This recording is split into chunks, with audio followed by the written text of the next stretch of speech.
Hello, and welcome to Ask the Experts Live, where you can get all of your technical questions answered live by an expert. That's him. We're supposed to have another expert, Greg, but Greg got chased away by Clay. Clay has, scared him off somehow. We don't know how, but right now we have Ask the Expert. Hopefully we get a second. Oh, speak of the devil. Oh, look, we have a second expert. There he is. Look at that. Okay, Greg Lindstrom and Clay are both here. All right, so first, why don't you two introduce yourselves and tell us what we're going to be talking about today? Greg, do you want to go first since you're the latest crusher? I'd be happy to. My name is Greg Lindhorst. I'm PM on the Power Apps team that's responsible for driving the PowerFX language forward. I've been working on Power Apps for 5-6 years now and have a long history with Office and Visual Studio before that.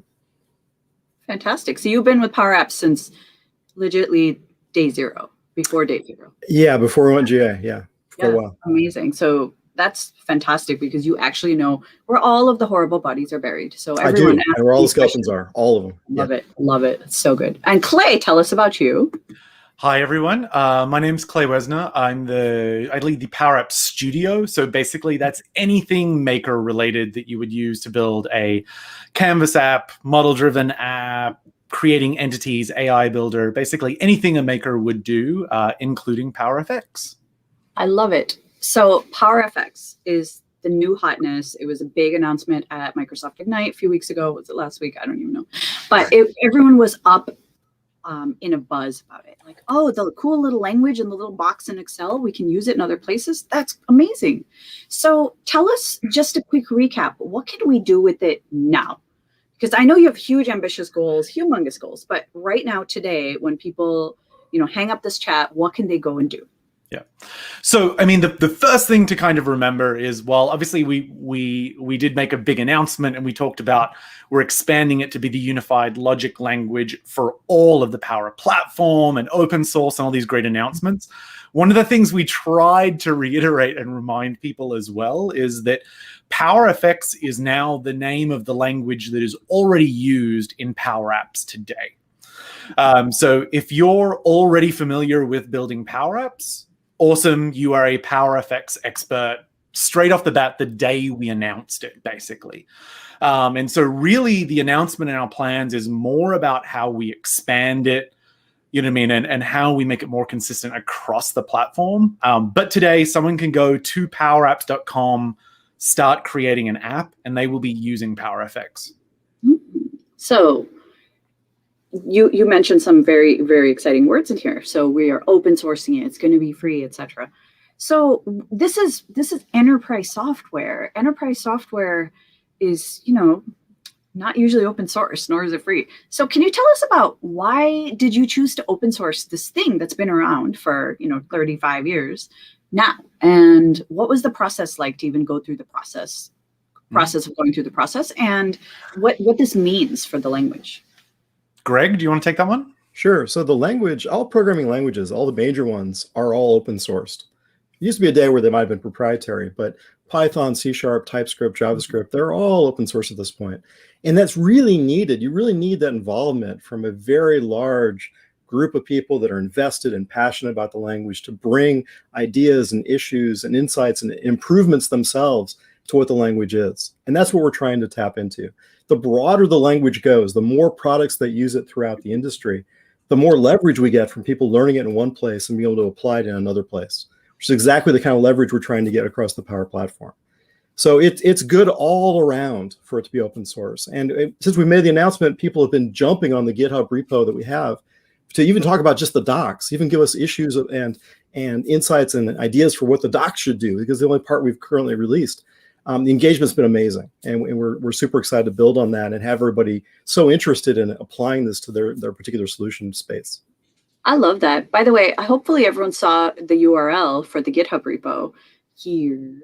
Okay. Hopefully you're seeing it, github.com/Microsoft/power-fx. Go in there and have a look. Go see what's going on, et cetera, et cetera. So, of course, we're in Ask the Experts, and this is confess stuff you don't want your boss knowing you're telling us.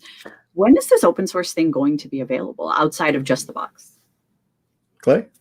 So we actually, the first step of open sourcing happened at Ignite. So that repo that you can go to now is that first step. So the definition of the language itself, which today is mainly in document form, is open sourced and is available right there. What that's going to evolve into is then us releasing actual packages that people from a development perspective can consume in their own app or their own platform to really use it. So like the way we compile the code, the way we have the runtime supporting the code, that we haven't released yet and is sort of on our plans for this year. But the first step of actually, it sounds weird, but the language itself being open sourced, that went out at Ignite and is available at the URL below. Love that. That is super cool. So everyone's going to want to know, now that it's a language of its own, what will the logistics of the language look like? What is the runtime, the design time, all of the things that go with being like a grown-up programming language versus like some scripting thing that one does in this box? So we don't quite know, honestly, yet. We are working through our own products, Power Virtual Agents, Dataverse, and model-driven apps right now, extracting PowerFX from Canvas apps and making it available for integration into those products. Doing those three will give us a tremendous amount of insight into what the packages should look like, how they should intertwine with each other, what the requirements are, what runtime environments should it be based on. Today, Canvas is based on HTML and JavaScript at runtime and a C# compiler. Is that the right mix for everybody long term? We don't know yet, and so we're experimenting ourselves. We're also talking to partners about what their needs might be, how they would apply it, and what makes sense there. Now, some stuff we have already started to do is we made available an ALM tool at the beginning of January that allows people to take an MS app file and extract it into YAML files to both edit in VS Code and to use with GitHub. That direction, we'll continue with that. That'll be the kind of the source format for PowerFX. And so that progress is being made, but it's going to take us some time to figure all that out. And we'll have more to say about all this as we make progress. We want to be as open as we can about our progress. Build will be our next major show, and so we'll have a bunch to say there. Hopefully, some great demos of how we've made this movement, and people can start learning more about it then. I love that. I will definitely be hassling you at Build to tell us more about it, because there's the audience right there, right? Build audience is like, what? A new programming language? Tell us more. Where's the sample? Where's your sample code? Where's this? Where's that? Yeah. Okay, so you mentioned, Greg, an ALM thing that you released in January, a new ALM component. Can you tell us where people can get that? Or do you just go to the admin center and start mucking around? No, it's an experimental feature. Okay, so it's open sourced as well. Okay. And so there's a GitHub repo to go get it and to file issues and ideas, and people are engaged there too, which is wonderful. Cool. We're going to take that and incorporate it directly into the Power Apps CLI tool, our command line tool. And so people can get it in that manner shortly, in the next couple of weeks, we hope. But in the meantime, they can go up to that repo, pull it down, build it themselves, and use it today. Oh, that's fantastic. So is it in the same repo or is it in a different one? It's in a different repo. It's in its own Power, because it is somewhat specific to Power Apps. It's about extracting from Power Apps and making PowerFX available that way. The PowerFX repo would just be about that language, about that separate from any particular Power Apps or Power Platform product. So while you were talking, you mentioned that you're going to do some experiments with Power Virtual Agents, of course, bot language, as well as Dataverse. And that is fantastic. I know a bunch of Power BI people are going to have questions. How does this affect Power BI, if at all?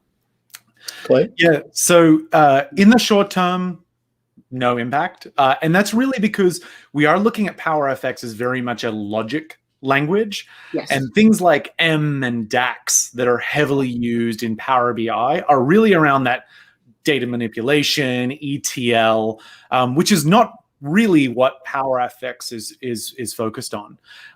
There are definitely some scenarios that have already come out in conversations with Power BI and even from customers about, well, what if I did want to do a bit of logic in a report or something like that? So it's by no means to say that it won't, sort of come in the future. But, like with PVA, with Dataverse, with Power Automate, we've been a lot more bullish to say they have currently their own logic language. Yes. Want to move them to PowerFX so it's consistent.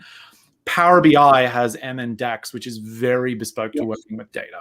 So, we said this at Ignite as well. The Power BI, experienced folks should not be worried that we're going to try and tear all that out and, move along with PowerFX, because M and DAX are focused very differently at this point. I love it. Okay. By the way, I found your repo for ALM. Oh. There you go. Oh, what's up? Yeah. Nice job.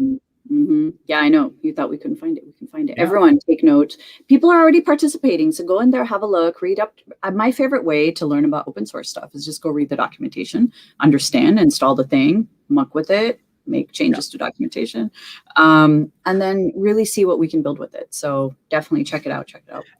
And this tooling, sorry, Donna, I didn't mean to interrupt. Go ahead. Like this tooling as well is one of the cool things about it is, Canvas apps, particularly to date, have been this kind of, sealed container with a visual designer. Yes. And like one of the most amazing things about this tooling, even though it's an open source project at the moment and sort of experimental, is that it exposes this full YAML format, human readable of the entire Canvas app. You get versioning in GitHub with commits. It really elevates that sort of like, brings a more of a pro dev mind set to working with Canvas apps. And you can work with them in more traditional sort of dev ways. So honestly, it's a game changer. Someone even on Twitter went back and found that original announcement. And they were like, this was the first bit of PowerFX coming through.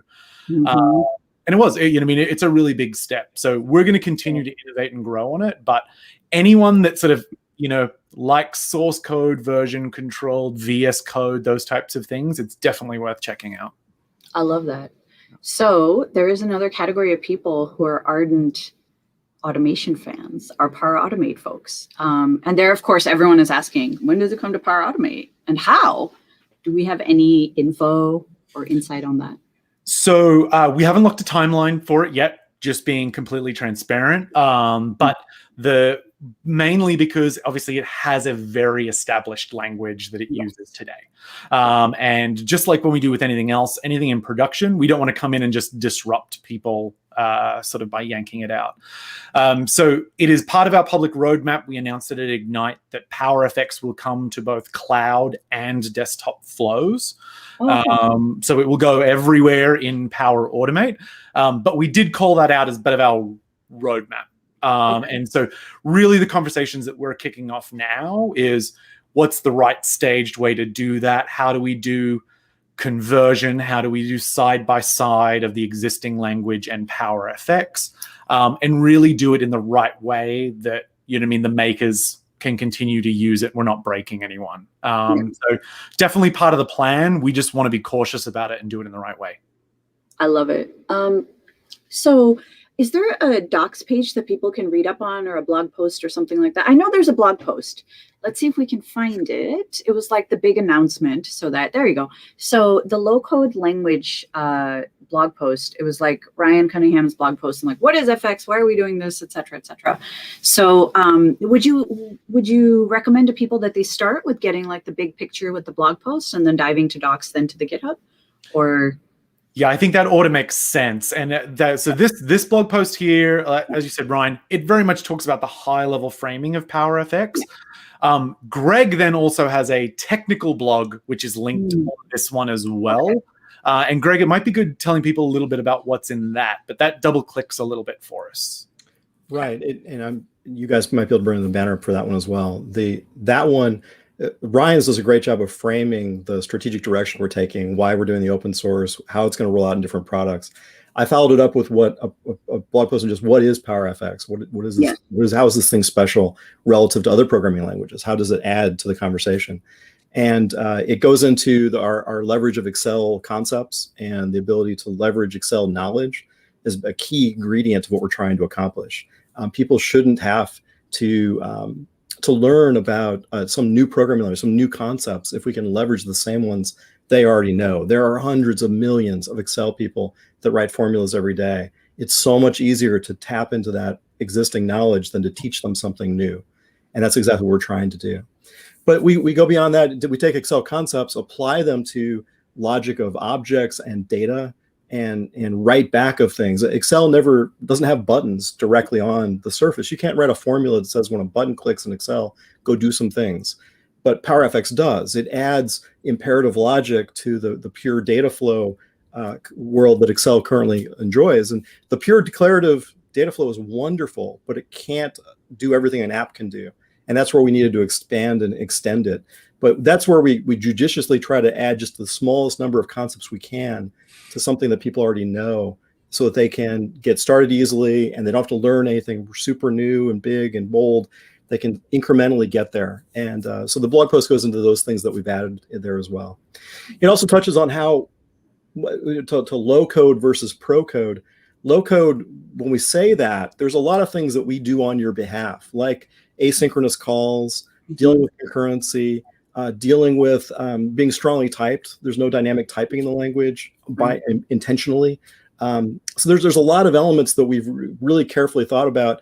If we want to keep this a low code language that anyone should be able to use, what do we need to do to keep it simple and easy? And there's some examples of one-liners that if you expand out the JavaScript equivalent, it's 20 lines. It's a lot of code and a lot of complexity that we can avoid. And not just low code people coming from Excel appreciate, but pro code people do too, because it's faster and more efficient, and they save time and energy and money by using a language which does a lot of that heavy lifting for them. They may lose a little bit of control, but typically for these kinds of apps, that's not the end of the world. They don't need that fine-grained control. And we have ways around that as well, islands of professional code that PowerFX can connect together in the form of PCF controls and C# plugins in the case of Dataverse. So it tries to paint that picture of here's low code, why it exists, how we try to leverage Excel, and how it connects all the pieces together. I love that. And I like that you've got this principle of deliberately being very inclusive to all kinds of developers. You're saying, like, whether you're low code developer, medium code developer, high code developer, this language works really well for you. Just because we do have this language and we are open sourcing it and we are using it in so many places, it doesn't mean that we're going to complicate it. And, you know, one thing that really resonated, someone tweeted, I think the day of Ignite, they're like, this is the most used programming language in the world. Yes, and it is. I thought that was so interesting. I thought that was fascinating. Yeah, we unfortunately don't talk about the numbers publicly, but like the daily number of people that use this language in Excel and Power Apps combined is just mind blowing. And that's what's driven a lot of that, to like Greg's point, is like, even if you're a full on coder writing code every day, if we can make you more productive and faster, and you know what I mean, and take 7 lines of code and make them 1 line of PowerFX, there's benefit of that to every single class. But then, like, same thing, you go to a citizen developer who's never built an app before, if they can copy and paste and reuse something that they know how to write in Excel, again, we've just reduced that learning curve again. And that's really a lot of the principles around PowerFX is, yes, we want that spectrum of developers, but we want to make sure at the, you know what I mean, at the entry level of that spectrum as well, we've made it as easy as possible. And that's the benefit we get of aligning to the Excel language as much as possible. I think that is such an important statement, because there are devs like me. I'm a C++ dev, and my entire thing is to complicate things as much as possible. If the library exists, you should not use it because you need to make your own library. Who are you even if you don't write your own libraries? And I did this for 20 years. I'm not even lying, right? Windows, the operating system, is very complex. And someone who becomes a Windows dev, it will take you, like, I would say about 3 years to learn to be a proper Windows dev, like to build an app for Windows properly, like Win32 or even like a modern Windows app. It'll take you about 3 years, because we love to complicate things and we love to change your rules and we love to, you know, deal with random back compatibility issues. And it's almost like a badge of honor that it's hard. You've got your scars. Yeah. We're like, you know, I am bruised from 16 years of Windows dev. So I'm so inspired that you too are talking about how can we make this simple for any dev, whether, you know, you can be a Windows dev like me, and instead of taking you 3 years to be good at PowerFX, I can be good in like an hour by reducing those 800,000 lines to like 50, right? And no longer in the little box either, but in a proper IDE that I would be excited to use. Yeah, and exactly. And that was the big one, especially with the language tooling stuff that came out this year, is that like a lot of that, the friction on that other end of the scale was they're like, I want to be in VS Code or GitHub. Yes. I don't want to be in a purely visual designer. And that tooling has really helped us go, fine, it can still be a Power App and it can be exist in both places. You work where you're most comfortable. Right. And I really like the idea that when you're able to work in the IDE that you're most comfortable with, there's just things right? You're not, okay, I got my IntelliSense, I've got like my tabs and space drama figured out, I've got my dark mode, like I've got all my modes, and I can actually co-author and collaborate, right, on this language. So I'm already thinking like, this is the way I can do my weird Power Apps hack, where I can co-author with somebody using like VS Code live share, and we can collaborate on the script that we can use in a Power App, or maybe, in a Power Automate or whatever. So that's exactly right. Yeah, GitHub is all about collaboration. That's why you use GitHub is to check in and check out and do pull requests and have people review code and do commenting. And development is a team sport. Even in the low code space, it's very much a team sport. And by moving to GitHub, using tools that each person understands and knows, it really opens up that world in a way that we haven't experienced before. So it's super exciting to us. Yeah. I love it. And Dona, we've actually already seen customers start adopting it the way you just described, where they are collaborating and co-authoring on a single Power App and using GitHub pull requests and things like that, and merging back. Because we've kept the YAML format clean, it supports merging, all that type of nice stuff. So while it's still an experimental feature, we only shipped 2 months ago or something along those lines. You know what I mean? Some of the things that we've already started seeing makers and our customers do is pretty impressive. But the collaboration one is definitely one of the first things that popped. That is so cool, because I know collaboration in Power Apps has been like one of the #1 asks from our customers forever. Everywhere I go, everywhere I speak, they're like, can we collaborate and co-auth yet? I'm like, kind of. And we're still working on that. Like, but like actual co-auth, but collaborating on, especially like I am a dev who likes to maybe go create a web API with .NET, then stash that in Azure APIM, and then someone else build a Power App, please. Someone who knows how to build a Power App that doesn't look hideous.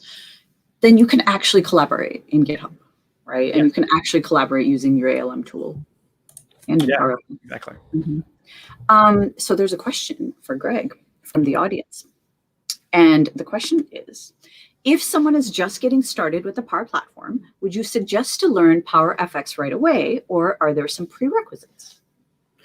I would say go learn Canvas apps in that they'll go there first. There's a tremendous number of videos and documentation and samples and all this stuff to bring you into this concept of using Excel to build applications, build logic. Today, that would be definitely the place to start. Power FX is going to follow that very closely, especially in this first release. And in 6 months, I might have a different answer. I would hope, but in that time, we would have some kind of website where you could just go do a hello world in Power FX and see an immediate result, the kind of very basic sandboxes that you see from lots of other languages. But we're not there yet. And so for now, Canvas apps is definitely the place to go experience and learn this today. Almost all those concepts will transfer over to Power FX when we get there. And I will double vouch for Greg here, because I never built a Canvas app in my life until I joined this team. And first thing I did, someone's like, go build a Canvas app. I'm like, what is that? And it took me maybe like 7 minutes to build one, honestly. And I was stunned because I'm not an app dev. I use this tutorial called Power Up. It's just a learn module, and all it does is seriously have you download a data source from Excel, and then generate a Canvas app, and then you muck with it. You like change this, change that, and it gets you used to the formula bar and how you use it, and you realize, oh, this is actually incredibly intuitive, and this is not how you should start every time. It just gives you an idea of the studio, the Power App Studio, and all the pieces and the components and stuff. Then you learn about data sources. Like it can be SharePoint, it can't be Dataverse, it can be SQL, whatever you want it to be. So I highly recommend, if you don't have any idea what Power Apps are, start with building a Canvas app. And again, there's hundreds of tutorials out there on how to make them beautiful and functional and do cool stuff. And that formula bar, the little bar that says FX, will be the place where you do all of this magic and learn this language that you're soon going to be able to use. Lots of places. Yeah, and the other ones as well, as, and I'm pretty sure this gets covered in those tutorials as well, but like when you come in the first time, there's our samples and templates that you can jump into straight away. Right. And the nice part about that is you jump straight into a working app that you can sort of spelunk around and click on things and see the PowerFX formula that was written to build. So some people like that reverse engineering sort of aspect as well, of like, show me the finished product and then sort of show me how you built it as well. I like that. And there's like a zillion examples. We have this thing called a community gallery. If you go there, you can find like hundreds and hundreds of examples that people have done, and you can just download them and just start modifying them. They're all there for us to learn. That's how I learn best, is looking at other people's work and being inspired by them. So one thing you both brought up that I was really inspired by is development as a team sport. And of course, we know like dev is a team sport, you need all kinds of people, but explicitly, we've been talking about this concept called fusion dev teams. And my advocacy team is a fusion dev team. We've got high code devs who work in .NET, and we've got low code devs who are like, I came from financial services or marketing background. I've never been a dev in my life. What is happening, right? So, but these people can come together to solve business problems. And are you seeing an uptick in that with our customers? Yeah, absolutely. I mean, if we flash back, so I didn't join as early Power Apps as early as Greg did. I've been on the team like 4 or 5 years or something like that. But you know, yeah, exactly. You know, the shift of what we see now, in that it's gone from one person building an app for a scenario. You know what I mean? And over the last 4 years, that's grown into these complex scenarios where now yes, we still get people building simple forms and apps, but you also get organizations building very complex solutions that are large app teams with a dev team of 30 people working on it across Power Apps, Power Automate, PVA. And so, you know, I mean, that's why with PowerFX, we're like, how can we make sure all those people are literally speaking the same language and able to work together and transfer skills? And then the other area for us that, you know, I mean, we're working on internally at the moment is then how do we then make it easier for all of those people to work on the same solution and the same app at the same time? And so they're really closely connected, of us just going, we want people, we see these larger scale projects where customers come in and go, yeah, we've got 20 people working on it, and they're building flows and bots and apps, and they're working in Azure APIM. Like, they are absolutely all over the place. So us focusing on how we make that collaboration seamless is going to be really important for us moving forward as well. I love just that Clay just feature requested Greg right there. Like, make this happen. Do it. Do it now. This is like a voluntelling, like, master ninja move that just took place. It's all about the vision. It's just about getting there for us. All right. So we have a question from Emmanuel. Thank you, Emmanuel. And the question is this going to replace VBA when writing macros in Excel? No, it will not. Although so a couple answers to that question. The Office Scripts team is busy making JavaScript and Python available as a language to automate inside of Excel. And that's very exciting stuff they're doing. We have talked to them, and I think we'll continue to talk to them. It's not high on our priority list, but it makes a lot of sense if you're in Excel to use PowerFX as the language for doing that as well, given that it's so Excel based. So maybe down the road, we'll see that happen. But for the moment, and they won't talk about them as a replacement for VBA, because VBA stands alone. It's going to continue on as it is. But there's a fair number of the scenarios you used to do with VBA that you can now accomplish with Office Scripts. So there's investment. Not exactly sure exactly how it's going to land out, but we're definitely moving in that area. We've been hearing a lot about Office Scripts lately. They're another great low-code tool. So if you haven't checked it out, go check out Office Scripts. We've been working closely with the team to figure out how we can collab. All right. Greg and Clay, thank you so much for crashing us and hanging out with us. And dear audience, thank you so much for joining us today. Please do check out the links below to watch this and more episodes on demand and find out what episodes are coming up soon. If you'd like us to do Ask the Experts episodes, shoot me a tweet, shoot any of them a tweet, and we will try to get that on the books for you. Thank you so much for being here, and we will see all of you next time. Thank you, everybody.